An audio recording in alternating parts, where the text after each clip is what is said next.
नमस्कार मित्रांनो, आज आपण पाहणार आहोत फॉर्च्यून ग्लोबल 500.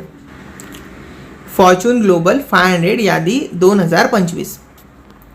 तर फॉर्च्यून मासिकाने ही यादी जुलै 2025 मध्येच प्रसिद्ध केली होती.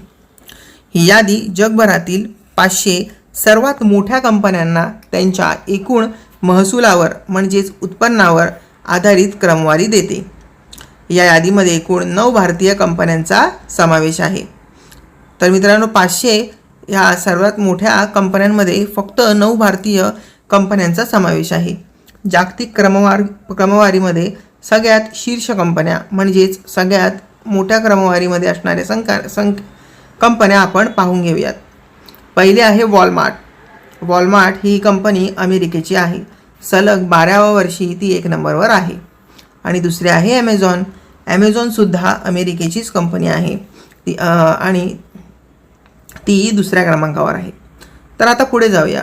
भारतातील सर्वोच्च क्रमांकाची कंपनी रिलायन्स आहे.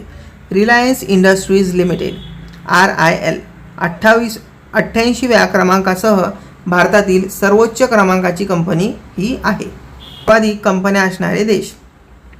अमेरिकेमध्ये 138 कंपन्या आहेत. चीनमध्ये 130 कंपन्या आहेत. या यादीमध्ये समावेश असलेल्या भारतीय कंपन्या पाहून घेऊयात. रिलायन्स आहे, टाटा आहे, state bank of India, Bharat petroleum, LIC, Mahindra, Adani, Infosys आणि HDFC बँक. तर मित्रांनो, हा फॉर्च्यून ग्लोब यादी या व्हिडिओ तुम्हाला कसा वाटला मला कमेंट्समध्ये नक्की लिहून पाठवा. चॅनलवर नवीन असाल तर चॅनल लाईक, शेअर आणि सबस्क्राईब करा. बाजूची बेल आयकॉनसुद्धा दाबा, जेणेकरून येणारे सगळे नवीन व्हिडिओ तुम्हाला प्रथमतः पाहायला मिळतील. तर मित्रांनो, व्हिडिओ पूर्ण पाहिल्याबद्दल धन्यवाद. तोपर्यंत बाय बाय. काळजी घ्या.